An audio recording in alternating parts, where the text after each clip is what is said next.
आप सभी को प्रभु यीशु मसीह के मधुर नाम में जय मसीह की। पिता ने एक सुंदर समय हमें प्रदान किया और उसके महान वचन को हम सीख सके, उसकी प्रतिज्ञा, उसके वादा को।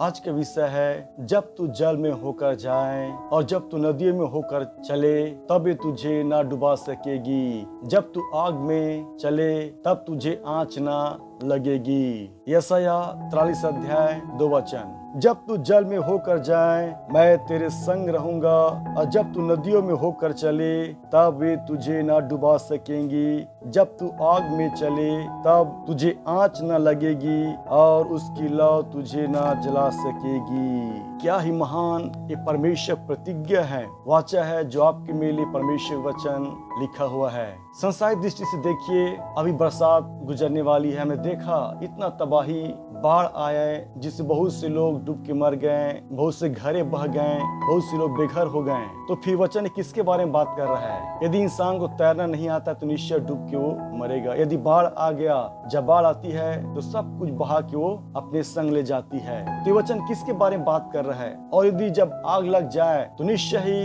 इंसान का धन संपत्ति जल जाती है और लोग जल के मरते हैं। ये वचन बातें कर रहा है, टॉक्स अबाउट द कैलेमिटीज, उन विपत्ति, आपदाओं, क्लेश, संकटों के बारे में बात कर रहा है। और यहाँ पर टाइपोलॉजी के रूप में वह जल, पानी, नदी को आपके सामने रखा हुआ है और सिखा रहा है परमेश्वर। जब बाढ़ आती है तो सब कुछ बहा के वो ले जाता है। जब आग लग जाती है वो किसी पर दया नहीं करता, सबको जला देता है। सेम उसी तरह समस्याएं जब आती इंसान के जीवन में, चाहे वो आर्थिक हो, सामाजिक हो, मानसिक हो, पारिवारिक हो, चाहे वो राजनीतिक क्यों न हो, समस्या जब आती तब इंसान के सब कुछ चला जाता है। बर्बादी, केवल बर्बादी, हर तरफ से, हर क्षेत्रों से इंसान का केवल नुकसान होता है। यह जो बातें कर रहा है समस्याओं के स्तर के बारे में, जल में होकर जो तू जाए, उसके बाद दूसरा जो लिखा है नदी में से, जल छोटा रूप, नदी थोड़ा से बड़ा, उसके बाद लिखा है आग में से होकर जाए। अभी ये बड़ा विकराल रूप धर लिया। आग जब आती है किसी को नहीं छोड़ता। तो सेम पृथ्वी तरह समस्या बारे बात कर रहा है परमेश्वर वचन। और इसी बात को यीशु मसीह ने भी कहा मत्ती 7 अध्याय में, जो कोई मेरे बात को सुनता है और मानता है वह उस बुद्धिमान के समान है जिसने पे घर चट्टान पे बनाया।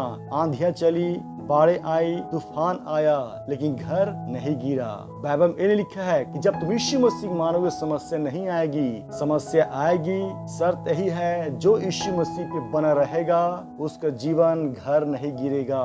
जो यीशु मसीह बात को नहीं मानेगा, उन नामधारी जीवन क्यों जी रहा है, उस मूर्ख के समान जिसने अपने घर बालू बनाया, आंधियां चली, बाढ़ें आई, टक्कर लगा और सब कुछ सत्यानाश हो गया।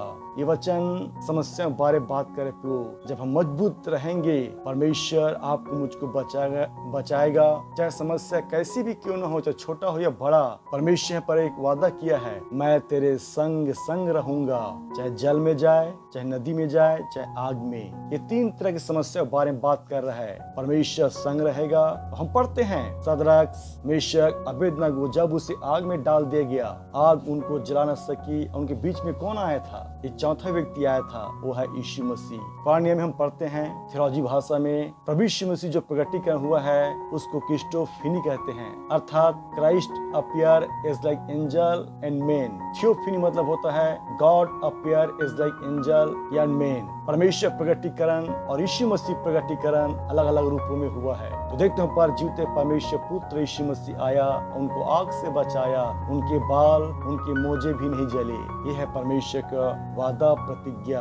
यदि आप परमेश्वर के साथ विश्वास योग्य भरोसा के साथ चलेंगे, परमेश्वर भी आपके संग संग चलेगा और परमेश्वर आपको आने वाले हर क्लेश से बचाएगा।